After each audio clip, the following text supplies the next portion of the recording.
Hi, I'm John Stevenson, and we're going to be looking at Joshua chapters 5 through 8, the stories of Jericho and Ai. Joshua is being described in this book as the new Moses. He succeeds Moses as the leader in chapter 1, where he calls Israel to obey the law of God. Then he sends spies, 2 of them only, into the land of Jericho, into the city of Jericho. Only 2 were sent, and this time a Canaanite is converted. We didn't read about any conversions when Moses sent the 12 spies to spy out the land. They came back, and 10, actually the only people converted in a bad way were the people of Israel who decided, we can't take it, we don't want to go into the land. But this time, a Canaanite by the name of Rahab and her family, they have heard about the God of Israel, and they cast in their lot with the God of Israel. Next, we read of Joshua leading Israel into the land. The waters are parted. Actually, they're stopped way up in Adam, just as Moses had crossed through the Red Sea. So Joshua leads the Israelites across the Jordan. And then in chapter 5, we have the memorials of circumcision and also Passover are observed. Chapter 5, verse 13, now it came about when Joshua was by Jericho, they've already passed over, that he lifted up his eyes and looked, and behold, a man was standing opposite him with his sword drawn in his hand. So this is like a fighting stance, and Joshua went to him and said, "Are you for us, or for our adversaries? Whose side are you on? Are you on our side or the side of our enemies?" And the answer comes back, verse 14. He said, "No, rather I indeed come now as captain of the hosts of the Lord." The question isn't, am I on your side? Are you on my side? Are you on God's side? And Joshua fell on his face to the earth. Now that's the typical position of a supplicant, one who recognizes there's one much greater than him. And Joshua fell on his face to the earth and bowed down and said to him, "What has my Lord to say to his servant?" Verse 15, the captain of the Lord's host said to Joshua, "Remove your sandals from your feet, for the place where you are standing is holy." And Joshua did so. And again, this reminds us of the story of Moses, when Moses had first been confronted by God at the burning bush. And Moses had been told the same thing, remove your sandals from your feet, for the place on which you're standing is holy. And Joshua now is confronted by that same sort of activity. And it reminds us that when we meet God, that we are coming to holy ground. So notice Moses, he'd been in the presence of the Lord in the burning bush. Joshua here is in the presence of the captain of the host of the Lord. And in both cases, we see that echoed. Remove your sandals, because this is holy ground. Moses was given instructions after this to confront the Pharaoh of Egypt. Joshua is going to be given instructions now how to take the city of Jericho. Chapter 6, verse 1, now Jericho was tightly shut because of the sons of Israel. No one went out, and no one came in, and this was a walled city, and the Israelites have no experience at capturing walled cities. They don't have siege equipment. A wall could keep out someone indefinitely. And so here they are. They've crossed over to Jericho. We called this last time the city of the palm trees. You look at the area, and it's very sort of barren all around, but you come to this one area where it's well watered, and it's full of palm trees, and now they're going to be trying to capture this very ancient city of Jericho. Chapter 6, verse 2, the Lord said to Joshua, "See, I've given Jericho into your hand with its king and its valiant warriors. They're already shut up. They're already afraid of you. They've closed the gates. They're hiding behind their walls. In a sense, you've already won." Verse 3, here's what you're to do. You shall march around the city, all the men of war, circling the city once. And then you're going to do that 6 times. You shall do that for 6 days. Also, 7 priests shall carry 7 trumpets of ram's horns before the ark. And then on the 7th day, do you notice that? 7 and 7 and 7. It's almost like they're nestled into one another. Yes, where else do you read about this in the Bible. And of course it reminds us of the earth being created 6 days, and then on the seventh day God rested. But that 7 and 7 and 7, actually when we get to the book of Revelation, we're going to see that sort of thing where there's 7 seals, and then 7 trumpets, and then 7 vials of wrath. And when you read the book of Revelation, you're actually supposed to say, oh, that reminds me of the book of Joshua and what takes place here. And on the seventh day, you'll march around it, the city 7 times, and the priests shall blow the trumpets. Verse 5, it shall be that when they make a long blast with the ram's horn, and when you hear the sound of the trumpet, all the people shall shout with a great shout, and the wall of the city will fall down flat, and the people will go up every man straight ahead. That is, they're not going to have to go to a breach in the wall. Everybody's just going to head straight into the city. So we start off in chapter 6, verse 1. Jericho had been shut up, and now God gives his instructions to Joshua. And Joshua takes these same instructions and passes them on both to the priests as well as to the people. Verse 6, so Joshua the son of Nun called the priests and said to them, take up the ark of the covenant and let 7 priests carry 7 trumpets of ram's horns. Again, the 7 within 7 before the ark of the Lord. Verse 10, when we get there, but Joshua commanded the people, saying, you shall not shout, nor let your voice be heard, nor let a word proceed out of your mouth until the day I tell you shout, and then you'll shout. So for 6 days, they're to circle the city once each day, and it will be not where they're calling out or jeering or making fun or saying anything.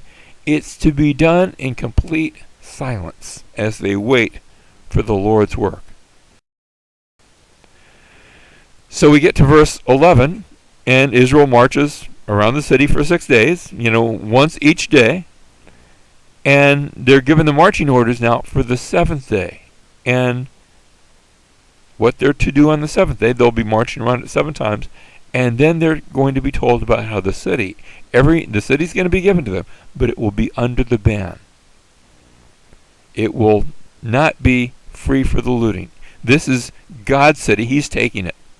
And then we read in verses 20 through 27 about the fall of Jericho, the falling of the walls, and the delivery of Rahab, and finally how the city is to be burnt. It will be a burnt offering given over to God.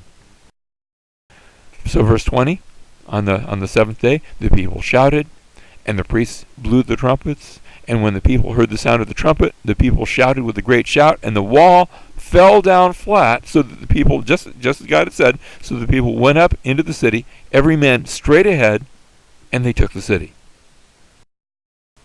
Verse 21, they utterly destroyed everything in the city, both man and woman, young and old, ox and sheep and donkey, with the edge of the sword.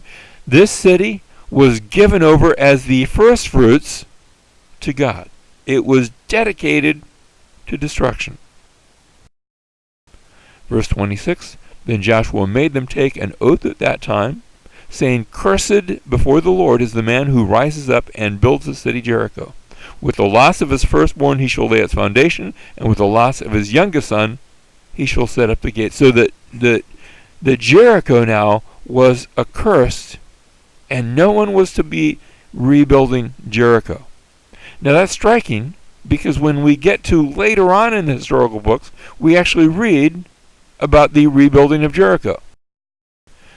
In 1 Kings chapter 16, verse 34, we read, in his days Hiel, the Bethelite, built Jericho. He wasn't supposed to do that. And he laid its foundation with the loss of Abiram, his firstborn, and set up its gates with the loss of his youngest son, Zegub. We're not told. Did those sons die?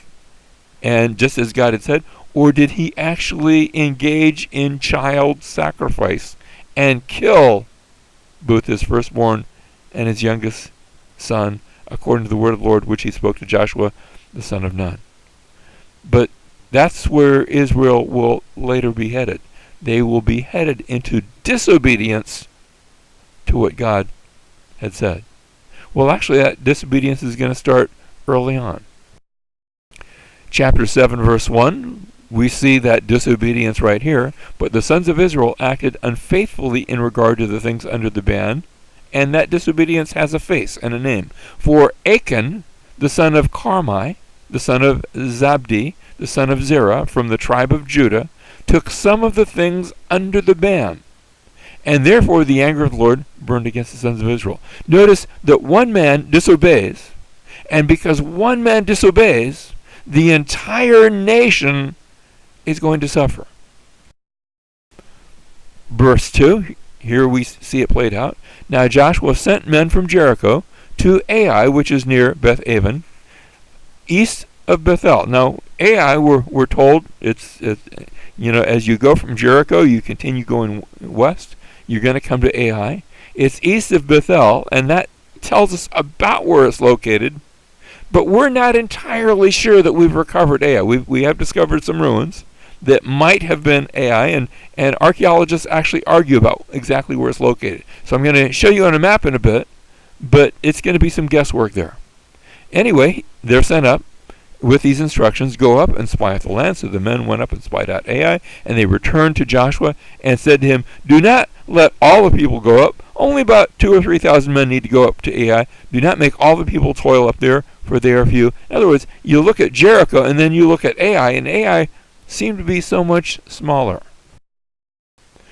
Verse 4, Joshua takes this advice, so about 3,000 men from the people went up there, but they fled from the men of Ai, and they're confronted, and the men of Ai come out and chase them away. And verse 5, the men of Ai struck down about 36 of their men, and pursued them from the gate as far as Shebarim, and struck them down on the descent, so the hearts of the people melted and became as water.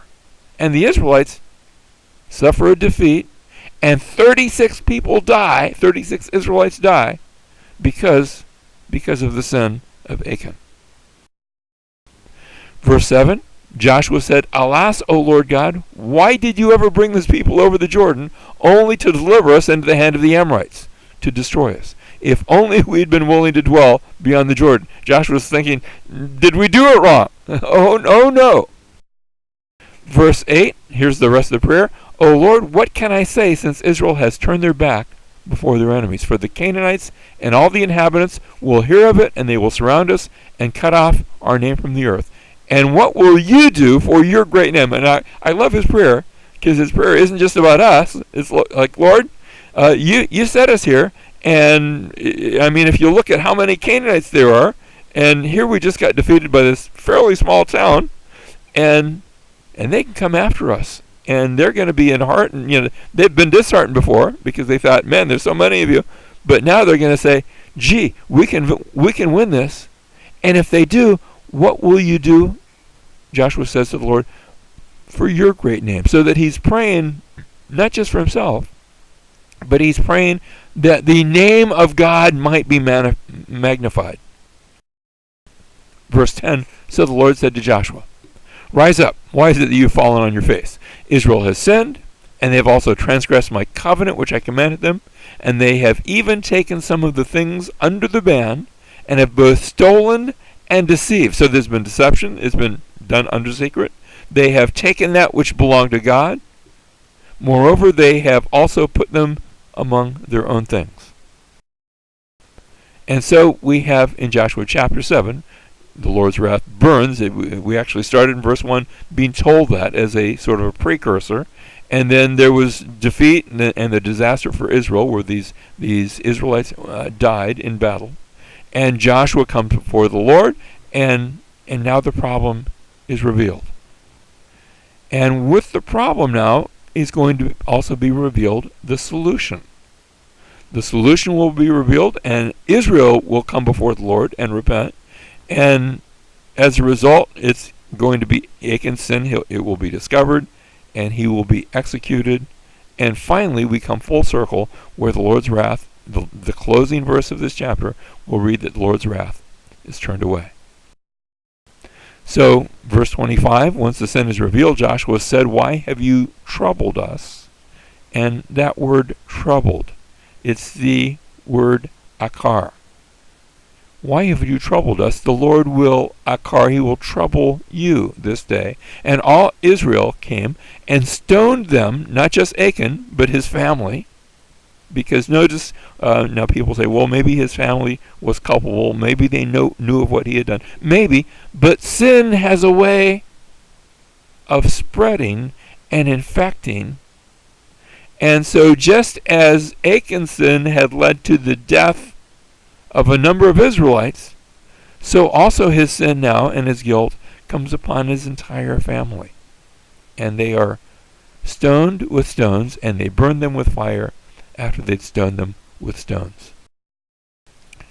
Verse 26, they raised over him a great heap of stones that stands to this day. And the Lord turned from the fierceness of his anger, therefore the name of that place has been called the Valley of Achor. Remember what that means? The Valley of Trouble, to this day. Now, chapter 6, we had read about the victory at Jericho. Chapter 7, we've seen the defeat, but now in chapter 8, we're going to have the restoration as the Israelites finally are going to take the city of Ai. Chapter 8, verse 3, so Joshua rose with all the people of war to go up to Ai.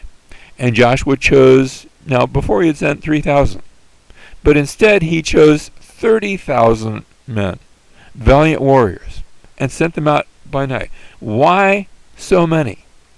Is it because they needed that many more? Well, perhaps.